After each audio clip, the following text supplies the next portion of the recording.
If you work for the Catholic Church and want to transform the culture of your parish and put more souls in the pews, we're here to help. I'm Ty Hua, here with my co-host John Cons, and this is the Catholic Ministry Professionals Podcast, your favorite leadership development podcast for Catholic churches.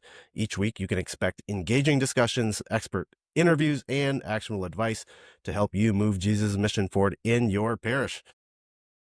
Today, we're talking with Father Travis Crotty. Father, welcome to the podcast. Thank you. It's good to be back. It's good to have you, Ty. What are you giggling about over there? You're giving me all sorts of crap about not looking up the script in the drive, and you're editing it Live action. while I am actually trying to do the intro. Father, we're very happy to have you on the podcast, but do you know what Ty let me do in the last podcast? Tell me. He let me call the conclave an enclave like 3 times. That's a bad look. I corrected it on the, speaking of the script. I just didn't want to call you out. You're the senior Catholic of the two of us. I mean, come on. Well, we're just a bunch of ministry professionals here just trying to, the magic of Google Docs is incredible. The fact that we just did that. I literally changed it at one point to conclave, and he still called it enclave. And I'm like, you know what? You keep going. You just keep rocking it with that Buick Enclave. I'm all about luxury. I mean, it does at least one of the 100 and some cardinals probably drives an enclave. Let's be honest. 100%. It's a conclave of enclaves at this point. I'm certain. Yeah. Well, Father, welcome to the podcast. Thank you. On our best day, top of our game here. And I want you to just take a moment to introduce yourself. You've been on the podcast before. Some of our listeners, I'm sure, are familiar with you, being in the Diocese of Sioux City as we are. But go ahead, tell people who you are, what you do. Sure. I'm a priest of the Diocese of Sioux City. I'll celebrate 5 years ordained, so still a baby priest a little bit. Well, people tell me I can't pull that card anymore, but I've still only been ordained a couple years. I'm the vocation director for the Diocese of Sioux City, so my job is to help accompany young men as they discern application to the seminary, that application process, up until the point they get to seminary. I'm the chaplain of Bishop Heelan High School in Sioux City, help out at Briar Cliff on the weekends for Mass. I also do some Hispanic ministry at the cathedral when they need coverage. Couple jobs. Just a couple, so, 3. And that'll keep you busy. And there's some crossover in our lives because I went to Briar Cliff University where you're the chaplain. And so I'm excited about all the things you're doing there. It seems like you're a great presence to have on the campus. My only regret is that I am so much older than you and couldn't be there whilst you are the chaplain. That's right. But we are talking today, we're continuing our conversation, as Ty said, or didn't say, on discipleship. And so I wanted to throw it out to a real professional, a priest of the diocese, and just to kind of lay it out for people. What is discipleship? We've been talking about it from the side of the parish, right? Just this kind of broad view, but then also trying to say, how do we as Catholic ministry professionals build discipleship into the very fabric of our parishes? But I think just to kind of break open that conversation a little bit more, what does it mean to be a disciple? Yeah, it's interesting that we're talking about this because I've noticed that when I entered seminary, I was coming aware of it, but I think throughout my entire time in seminary as a priest, this is when these buzzwords really started to come up, which is not bad. People were actually starting to pay attention to these things. Focused missionaries have been growing in awareness and number and popularity. People know about these different models of making disciples. I wondered myself in seminary when people were using all these buzzwords, discipleship, evangelization, what do these things actually mean? Disciple just means to be a student, to be one who follows. There was something ahead, like in the, I don't know, like a stone paver thing above the door of one of our doors in our seminary that I can't remember the Latin, but it had the word discipulus in it, and it had the word for knowledge, scientia. So it's like students of knowledge. So I've paid attention in my own life and when I've met people who have been following Jesus more closely that I think it's just very simple. To be a disciple is a student of the master, a student of the teacher, one who follows Jesus. We can see this in the apostles, especially in the Easter season right now. We have these really poignant scripture verses where we hear about the apostles encountering the risen Lord, following him, preaching the gospel for the first time, the kerygma. But to be a disciple is to be one who follows Jesus. Those who actually followed him physically in the flesh 2,000 years ago in the Holy Land, but even us now who've been baptized, incorporated into his mystical body, the church, who follow him, who encounter him in the sacraments, and who walk with him, who learn from him as students. And in that, though, with those settings, I think that's in my mind, that's what it boils down to. Do you like a particular framework, or is there an image that you really like as you're ministering to people seeking, especially in the area of formation, vocation? Yeah. That really comes to the surface for you a lot. Well, I've become more familiar, I think, with the focus model of the win, build, send. We use that when we're talking about the formation of our teachers, especially recently at my high school. Done like a kind of a tiered approach to how we do our professional development, our catechesis professional development. They've looked different in different ways, but we've just noticed it was very difficult when you had a lot of the young non-Catholic teachers or non-Christian teachers, just kind of non-believing secular people who might be good people, but just don't have an experience with the faith. Then like really, really faithful, kind of established legacy teachers.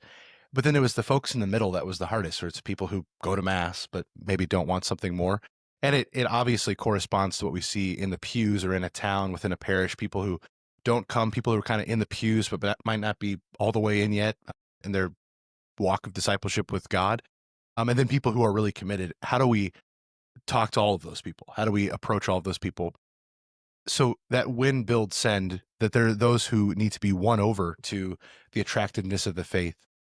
Bishop Barron talks so much about the transcendental properties of beauty or of reality, right? Goodness, beauty, truth, goodness, beauty. Yeah, that's right. But things that are attractive to us, that win us over, just like Jesus. You walk around, people are like, who is this guy who speaks with so much confidence? Who is this man who uses authority to cast out demons? Who's this man who lets the blind see, the lame walk? Who is this man? There's a certain attraction. But then we can be won over, but what does it look like to be built up in a relationship so as to be sent out on mission? I appreciate that. And I've seen that. That was helpful for me.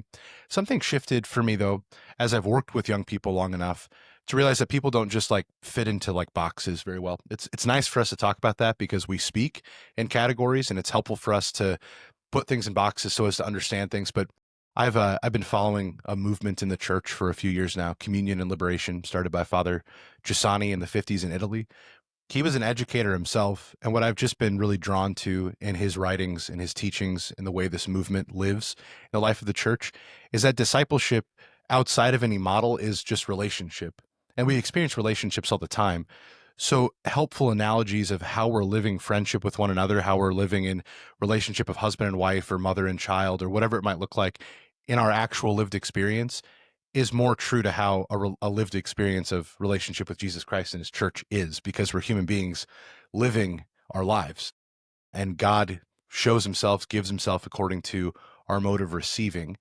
So the categories have been helpful for me in some ways to look at, okay, where do there need to be more possibilities, opportunities to win over people who kind of think the church is just stagnant, doesn't have anything to say to their lives? Where do people really need to be built up? Where do they need to be sent on mission? I like those. Those are simple. Those are easy. But I've noticed in the midst of those, we can't just put people in a category in a box and be like, good, you're in this category until you graduate into the next category. Where are these people actually living in relationship with their friends, with their family? And where is God meeting them in the midst of that? So I don't just rant this whole time. I'm always brought back to this quote from St. Augustine when he was speaking against Pelagius, and he said that the desire to love God is already God's grace acting in our interior life, alive in our heart. That's what I've recognized as even somebody who might be far from the church who needs to be won over. I think previous models of ministry might have proposed pizza as the solution to win over young people to the church. And it just, in some ways, that reduces the experience of God that they do have objectively, whether they recognize it or not. Getting excited for your football game on Friday is a recognition of a religious sense that you have in you. Like, why do you want something more? What's the desire for something more? Something I've said recently to high school kids a lot. I'm like, cats and dogs don't want something more. Cats and dogs don't think about their future. They don't worry about their past. They don't think about their dead grandpa dog. Like they don't think about that. So the fact that we have a capacity for something more, that is proof that there's an interaction with God in our soul. I say all that because I think that's probably the most helpful fundamental recognition in front of ourselves, in front of people we're trying to invite into a deep relationship with Jesus and his church, is that God is interacting with them in their soul. Whether they've met the church, whether they graduated out of a build to ascend model or something like that, it comes down to a more personal experience of relationship.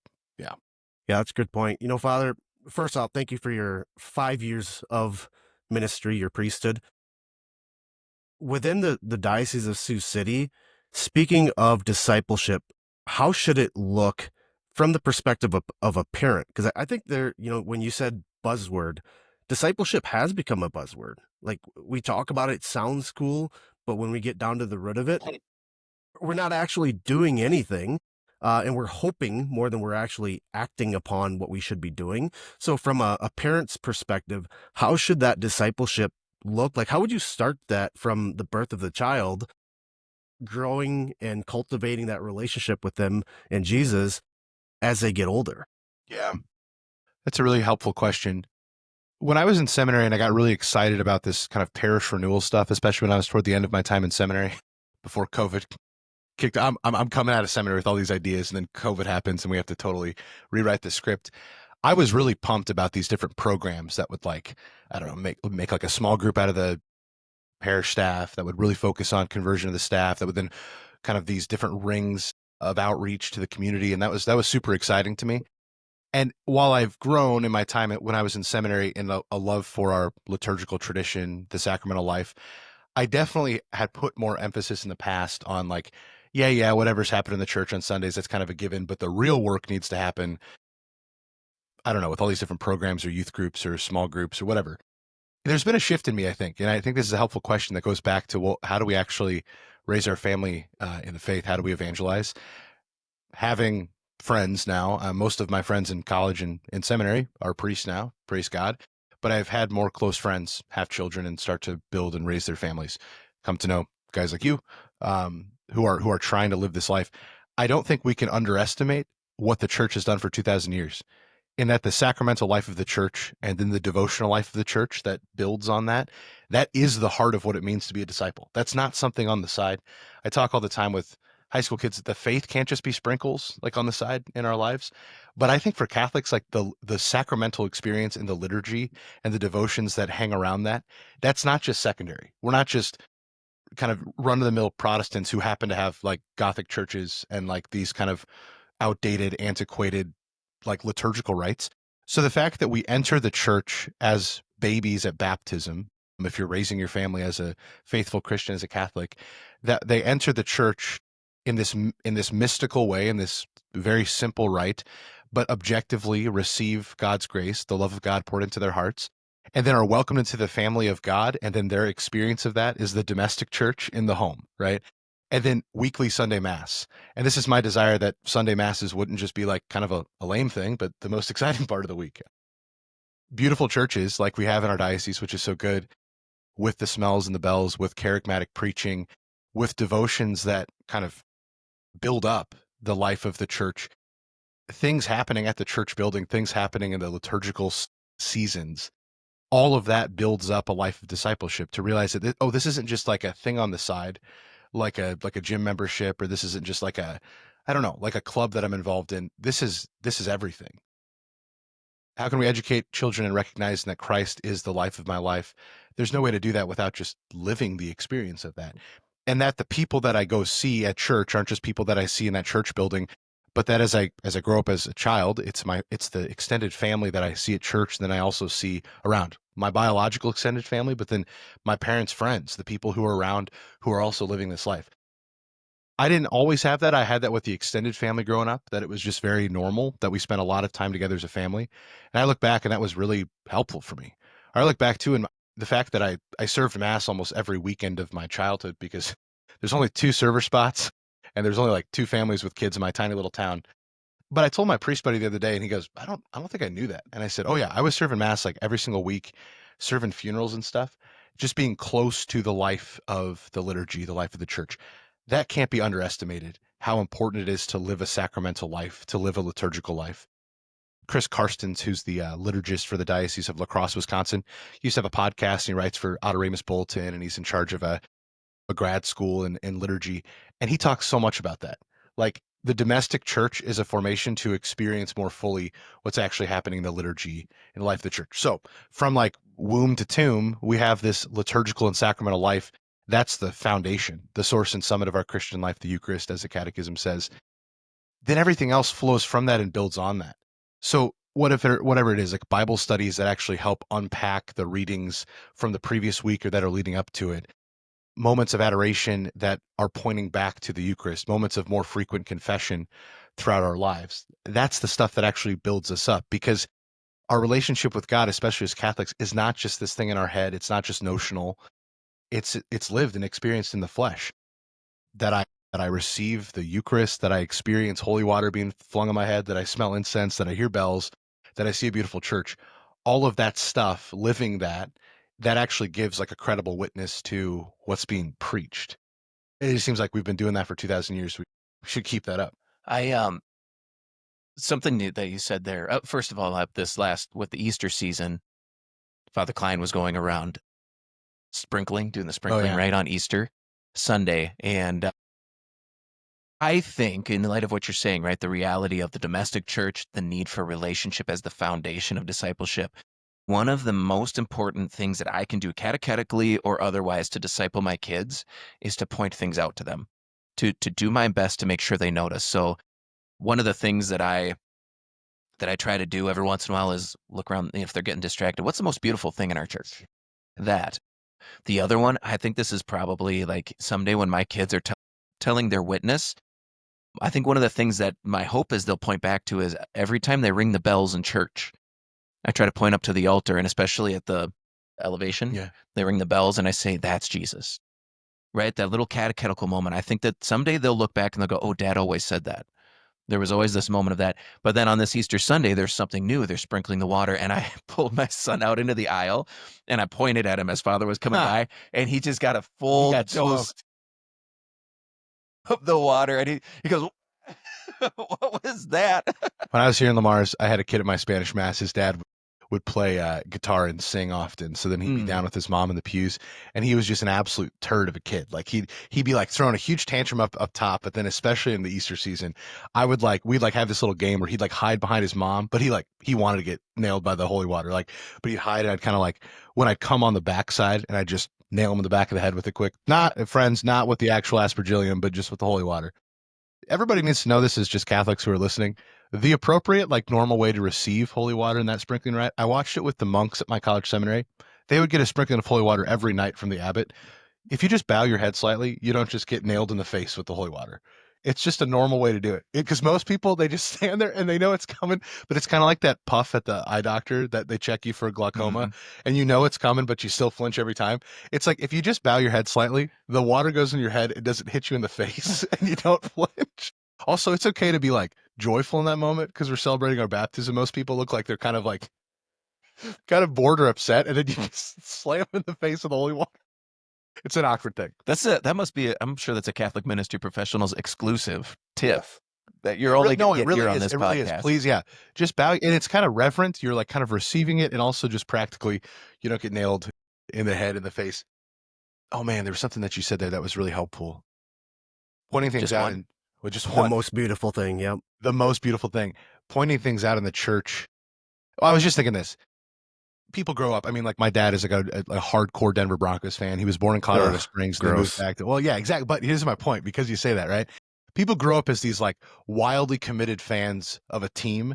And you wonder sometimes why, especially in Iowa or South Dakota, when there's not professional sports teams. How do you choose which team you're going to follow? And it's funny because it's exactly that same. That's how we grow up with these teams. We don't even question that experience. But because you saw your dad with a jersey on every Sunday, you saw him with the games on. Maybe a certain family went up to, I don't know, to a Twins game or something like that. You've grown up with these experiences where the people that you trust the most in your life have told you this is our team. This is what we believe. This is what we do. And then you just believe that wholeheartedly and you follow that. But it's not like your dad didn't just sit you down one day and he's like, friend, the Twins are the best baseball team. Whatever. It's the Vikings are the best. The Broncos are the best.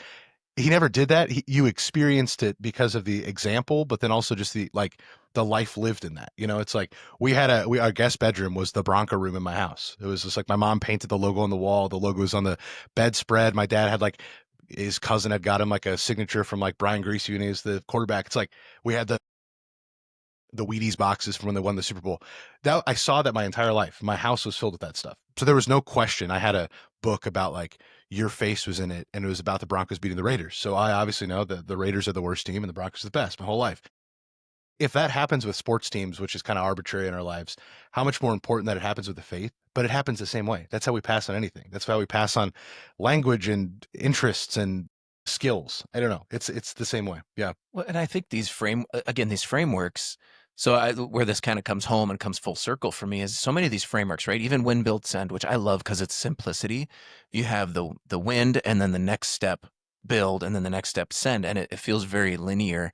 And I think often the thing that's missing when we see them represented is that, like you said, in build, there's all these nuances though of where people are in this build process, in the send process, and that's because even though they're often built linearly, there's still this ever deepening circle where no matter what, you have to come back around to where God has to win you over again.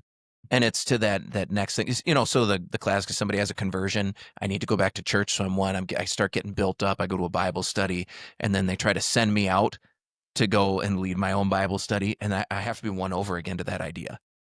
So there's this ever deepening circle. So all these things might be in build, but you might have people at all these different stages. And again, with all that nuance, when you work in a parish setting, when you work in a ministry setting, the more proper place for those nuances to be fleshed out is in the domestic church, because they are the people equipped with the knowledge of those individuals. They already have the relationships with all those individuals. And so if you can find a way to then build people up with these really simple things, pointing, when I go to confession and my kids are, where are you going, Dad? I don't make up a lie like, oh, Dad's got to go run an errand. I say, no, I'm going to confession. And why? Well, because I'm a sinner and I need to be saved. I point out, why do we have to go to church, Dad? Well, because this is what our family does on Sunday. And because I love Jesus, I love God, I need to be with him. Those little things, the more we can equip families to do that, I think, rather than having to recreate anything you do in ministry, you're equipping them to do the thing their heart longs to do, which is to encounter God and to share him with their children so that one day they can all be together in heaven. Yeah. I could talk about these things so much, but like we talk today probably more than ever because of the Catechism of Vatican II about the domestic church. But when people are like really frustrated, like why do kids abandon the faith, or why do these people go into this Protestant church when they should be Catholic? I could say so many examples, but like the domestic church also happens like in the entryway of the church, the narthex after Mass. I drive around our diocese probably more than most, and I see these small little communities that the towns themselves they've kind of been dying just because of the change in demographics and the change in jobs and all these different things. But what I've noticed is like we didn't need to talk about the domestic church in the past explicitly because it just happened. My mom talks about the way that her grandpa raised her, and she said, I mean, there's this iconic story where they walked to Mass in a snowstorm, and they got there, and it was in the middle of a blizzard, and the priest said, "What are you doing here?" And my grandpa's like, "We have come for Mass."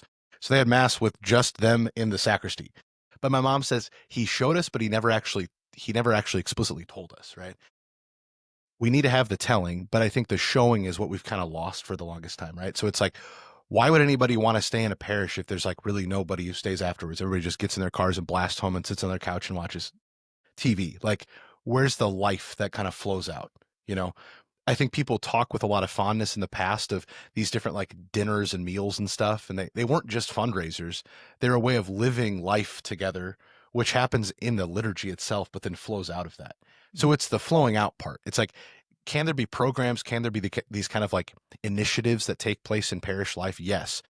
So much of the first like steps of that though are the organic experiences of like promoting relationships between families and families promoting like actual life lived together. I don't know if that's.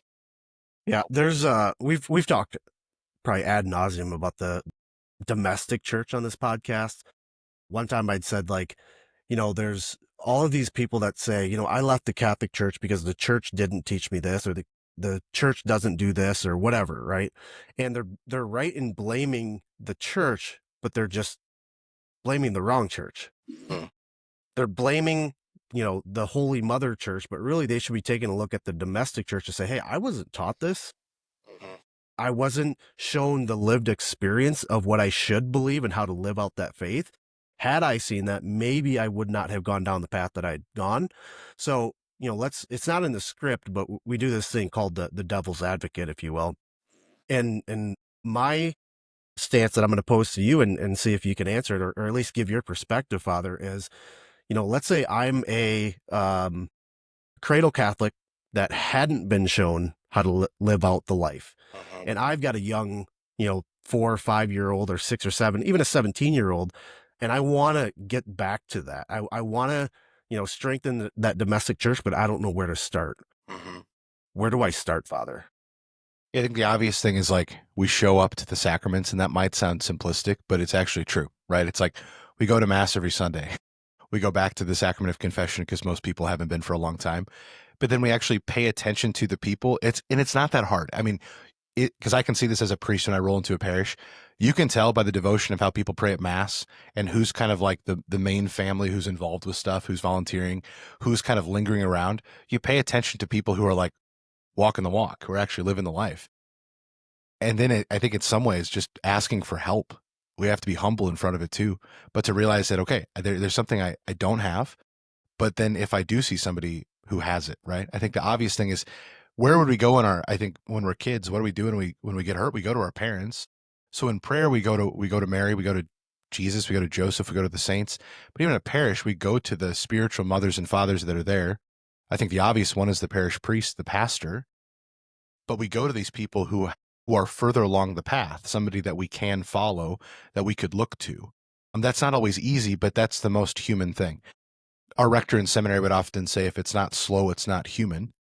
So that's true. That's true when it comes to any kind of growth in our life and any kind of development as human beings, but especially with regards to a relationship with God, we need to have people to follow. This isn't just a thing I do on my own. It's not just me and Jesus in my head, but I need to have people to follow. So I pay attention to who's further along the path, who's living this life. I just recently got to go have a dinner with this new Witness to Love marriage prep experience that some parishes are doing. And I got to watch that. It was exciting to watch a couple who had been living a good Christian, faithful Catholic life further along the path, really taking this young couple under their wing and showing them how to do it and inviting them into it. I think it's harder when you're the one who has an awareness of it and you're the one who needs the kind of deeper formation, and when the people don't often see you. I think that's a challenge I always give, is like, I've got a friend who's been in a parish. She was in a parish for 3 years in Omaha, and she decided, I'm going to stay in my geographical parish, and no one talked to her for 3 years. Like, that's some crazy stuff. Like, that we got to work on that as a parish. So the people who are further along the path need to have their head on a swivel for people who are kind of showing up for the first time, haven't seen them in a while, and need to kind of invite them into friendship and help them, teach them, show them how to live this life. Yeah, I have a real life, a recent example of that just with Ty. I told you this last week. Someone at our daycare reached out to me because just as I was getting like on my way out the door, she said, "Hey, John." And she said, I see your podcast on Facebook, and you post the clips. And I was like, "Oh, that's awesome. Great." And she's doesn't work for the church, which would be our normal audience we're shooting after. But anyway, it spoke to them. And it just turns out they're trying to find their faith, and kind of the conversation we had was that they're ready to go deeper in their faith, but they're going to church and they don't see what they need there. And in the context of that conversation, I asked her a few questions and all that stuff, but in the context of that conversation, what I always come down to, what I deeply believe in my heart, the thing that people are looking for when they come to the church is actually friendship. That's the thing they're missing in their life, is virtuous friendships. They're looking for support, people who can be with them when they're suffering, people who can rejoice with them when they're succeeding, when life is good, people that can challenge them when they're falling off the horse. They need friends in their life, and that people are often going to the church saying, well, maybe I need a Bible study, maybe I need to learn this. It's like, well, yeah, you do need to learn these things, but the thing your heart longs for is one, that relationship with Jesus, obviously, but then friendship and community. And that only happens if you reach out like this person did, because I'm a man and she's a woman, and I can't really speak into her womanhood per se. I introduced her to a couple people, and I hope that conversation goes on, but also now we know what they look like. And, this last weekend we were at Mass, I'm looking for them, didn't see them. They probably went to a different time, but you do, like you said, you're just trying to become aware, but then people also have to, it's like dating. You got to put yourself out there. You got to, if you're interested in growing, if you're looking for a friend group, you got to be humble enough to acknowledge that this is the thing that I want. And I think friendship really is at its basis something that we as churches can do to begin to fill that need by connecting people in those ways. Yeah. I'm just thinking about Father Giussani, who's kind of the mentor of this movement that I'm a part of, but he talks about risking ourselves on our destiny, and our destiny is Christ. But like that took a risk, John, to be able just to like, I mean, there's a big risk for her to reach out to you, but then a risk too of like, when you risk yourself in friendship, it's like you can get burned. You can kind of not be as good of a friend as you want to be. You can kind of like let people down because you're, I don't know, busy or whatever else.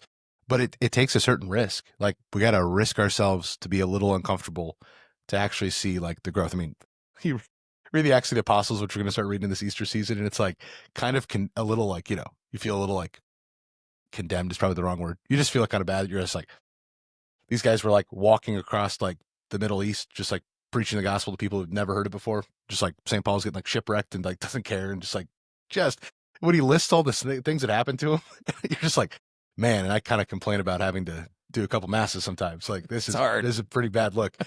But I think it's people who have risked themselves. The one thing I just wanted to mention, if I didn't get a chance before, to say, what I've noticed in domestic church too is what gets really hard is I think people really do a good job of raising their kids well. I think when they're young and they take them to mass, I think that was true for me. I think there is a lack of like actually giving a personal witness to your children about why we're doing these things. But I've noticed it's when like children start getting into middle school. And I joke about kids all the time that like kids go to bed one day like a kind of happy, super excited fifth grader and wake up like a disgruntled eighth grader. And it's just a really interesting time of like development. And you talk to anybody, and when they talk about their conversion, they'll almost always say, high school kids will always say this, but then people in college, whatever else, these kids I talk to, they'll be like, in eighth grade, I didn't care about my faith. And then I started to. And it's like, well, yeah, because you were actually developing and you were growing. I think the places where there can be like a freedom to question is really helpful too. That gets kind of shut down sometimes. That's the old school, like you ask too many questions and it's like, well, that's just a mystery. Like, move on. We're not going to talk about that anymore. But I think that there can be a place where people are free to actually ask questions. So what does that look like in the context of parish life? I think it's been interesting to see places where there have been these kind of question answer experiences. Theology on Taps are an interesting spot for that. But places where people's freedom can be engaged to the point of actually risking like big questions and not being afraid to kind of like get into muddy water where you might actually not know the perfect answer for them in the moment. I think that's actually more convincing that, oh, you actually believe this because you're willing to risk it on being uncomfortable or being wrong. Yeah.